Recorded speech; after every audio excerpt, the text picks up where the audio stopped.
most likely they're not jealous. Hey, brethren, I've been ministering for about 11 years now, and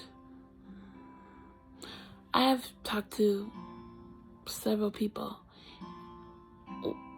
when they are engaging in conflict, whether it's someone disagreeing with their lifestyle, or giving them a dirty look, or treating them mean, or saying something hurtful, maybe hurting you or one physically.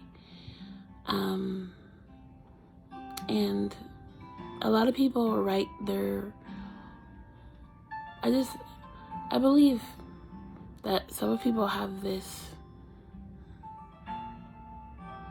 idea, and it's definitely from the world, it's definitely from social media.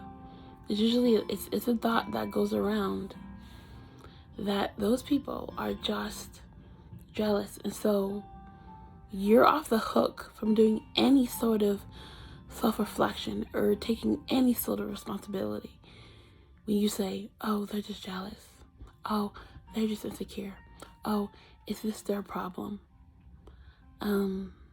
It's maturity, it's mental maturity, spiritual maturity, and it's growth. It is wisdom and knowledge to think critically about yourself and your faults and understand that truth. Go before God and have Him reveal to you yourself, and know and understand that 9 times out of 10, it's not that they're jealous, even though that could happen.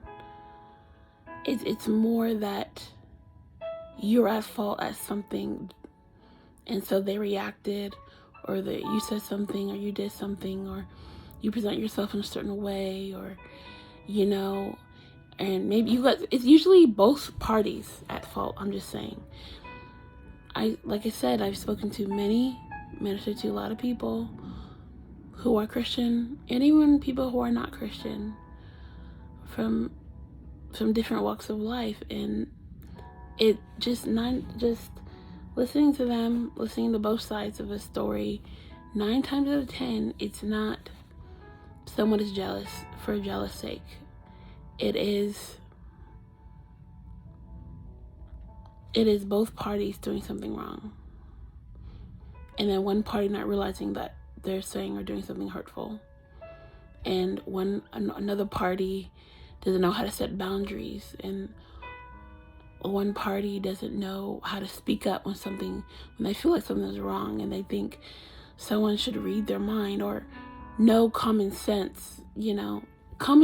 That's the thing about common sense. Common sense isn't always that common. When a lot of people don't speak up, don't tell their truth, don't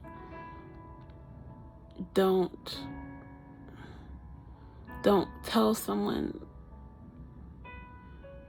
when something they're doing is bothering them, and so it just causes this rift, and it's like, oh, they're just jealous, or you're just jealous, or she's just jealous, or he's just jealous, and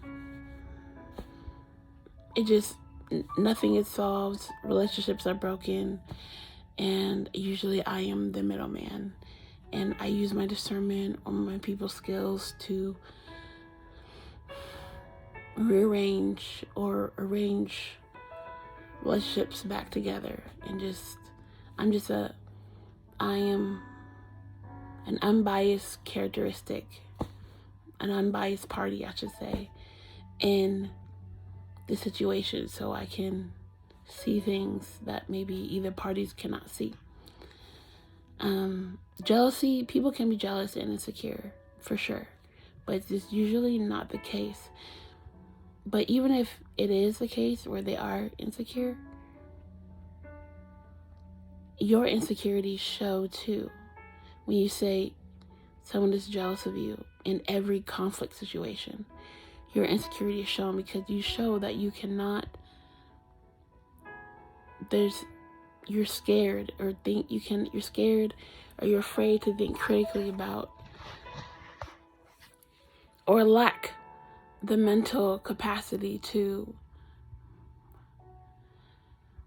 do self-reflection and analysis, and to understand how you present yourself to others. And if you're an adult, that's not the way that you want to be. Another thing that is really off is when people are happy that, or they feel good when people are jealous of them. It's not a good thing to feel good. Let's say someone is actually jealous of you and you feel good about it. Why?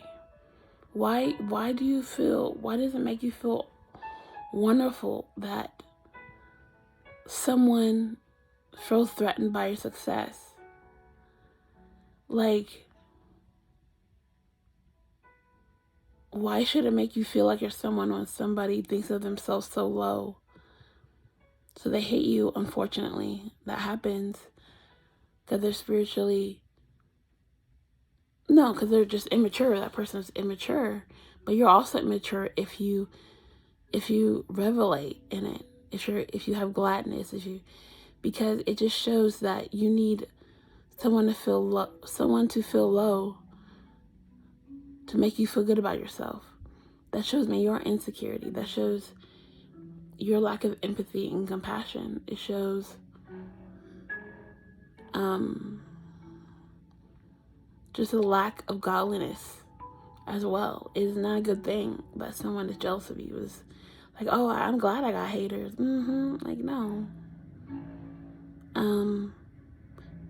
You shouldn't be glad, but what you should do is you should be content with the understanding that that's how that person feels, and depending on the situation, let's say the situation is not your fault at all, you just feel bad for them and you pray for them, but just feel bad for them and just content in the fact that that person is really sad and very insecure, and that person being sad and insecure is not your responsibility. What you don't do is be like, yeah. No, because what's happening is you're both showing your insecurity at that point.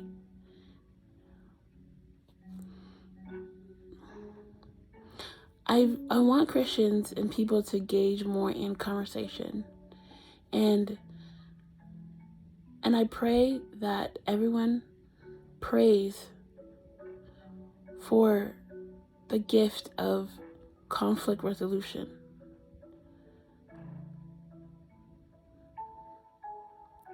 As a means to continue relationships, continue friendships, because no one is perfect. People are people, and we're flawed in all the ways. And we have to bear with one another and exist as one another. And forgive one another. And discernment, wisdom from the Holy Spirit teaches you the difference between that and someone that's in your life that's just extremely toxic, is manipulative, is rude, or walks all over you. I'm not saying you should allow that. But discernment teaches you, wisdom from the Holy Spirit teaches you which one is which. And for most people, it's not the toxic, let you out of my life, go away. It's more of that. You can save that relationship. And let's be about that. Let's be about that. Thank you for listening, family.